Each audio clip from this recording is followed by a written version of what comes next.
The U.S. says it has mountains of evidence that your ISI, other elements of the Pakistan military, have helped the Taliban in Afghanistan over the years. Just in the last few days, there's a report 10,000 Pakistan fighters have crossed over the border to help the Taliban in this most recent fighting. So this is going on right now.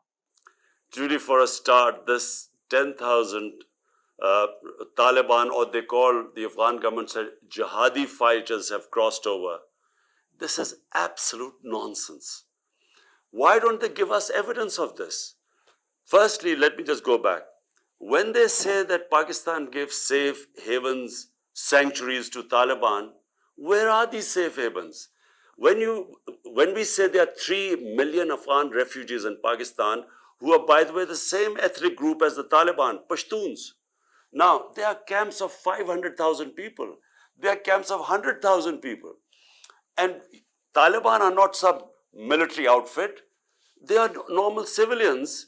And if there are some civilians in these camps, how is Pakistan supposed to hunt these people down? How can you call them sanctuaries? Time and again, Pakistan has said, please take back these 3 million refugees. Huge burden on our economy. But Afghanistan was never in a situation. There's more or less been constant fighting for almost 40 years. So therefore, Pakistan is left with these refugees. Amongst these refugees, if they are Taliban fighters or supporters, how are we supposed to know? And we have been saying this time and again to the US. We have spent a huge amount of money to fence 90% of the border today. And finally, we will have a complete border there where there was nothing before. Now, when you say about US having bases for counterterrorism, please let me make you understand this. When a country loses 70,000 people and is bankrupted by this war on terror, when we joined the US after 9/11, we do not have the capacity to have any more fighting within our border, any terrorism within our country, because when we were in the height of that war on terror, which Pakistan joined, there were suicide bombs taking place all over the country. The businesses collapsed, tourism collapsed.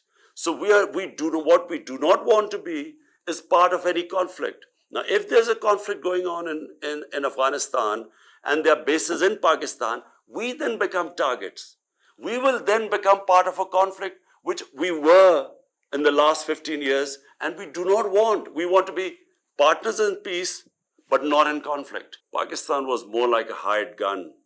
The US says that we paid you, gave you aid, and that's why you were fighting this so-called war on terror.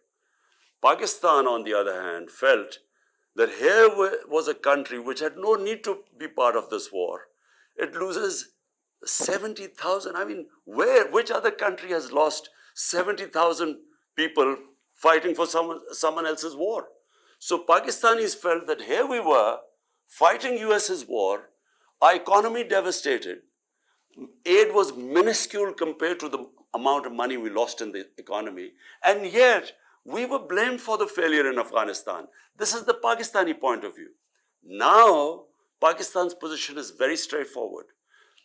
We want to help, and we have helped, getting the Taliban to talk to the US, got them on the dialogue table, and this will be vouched by Zalmay Khalilzad, who's the American point person in Afghanistan and dealing with the Taliban. We have done our bit. Now, what we cannot afford now, if there is civil war, what US wants is bases in Pakistan, if there's civil war in Afghanistan. But if there's civil war in Afghanistan, bear in mind, more than the Pashtuns in Afghanistan, only about 1/3 to the Pashtun population, so 2/3 are in Pakistan. We will immediately get stuck into it. There will be terrorism within Pakistan in support of the Pashtuns. We do not want, apart from anything else, our country cannot afford it. Here were the US for 2 decades in Afghanistan trying to force a military solution. The reason why we are in this position now is because the military solution failed. Now, what choices have we got?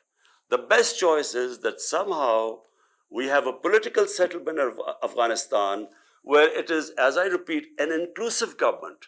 So Taliban sit down with the other side and they form an inclusive government. This is the best outcome. There is no other outcome because the military solution has failed. Now, you know what happened in Pakistan? We had these, in the 80s, the militant groups created to fight the Soviets, funded by the Americans, trained by the Pakistan army.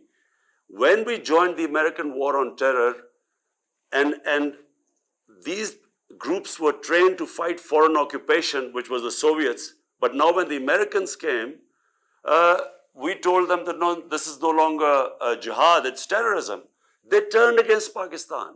So at one point, we had 50 different militant groups attacking the Pakistan army and the security forces. So we, as I said, lost 70,000 people.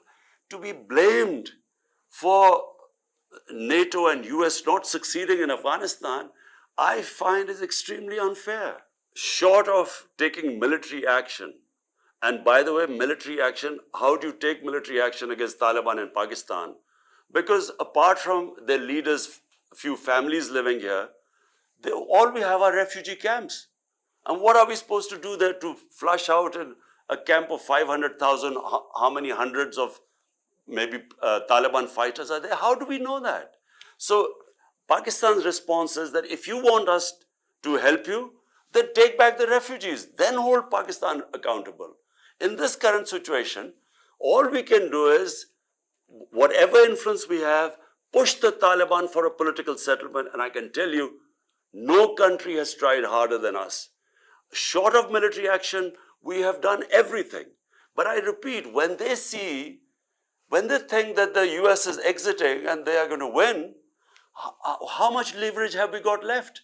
And in any case, half of Afghanistan is in Taliban hands. Why do they need sanctuaries in Pakistan? What happens in Afghanistan, we can only pray that the people of Afghanistan decide what government they want.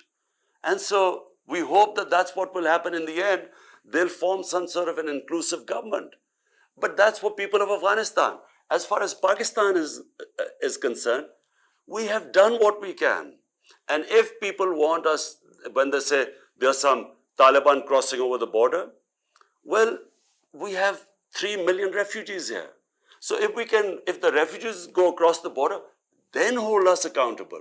Then we will guarantee that there's no one will go across. But every day there are about 25,000 people who cross the border and come back because of the refugee situation here.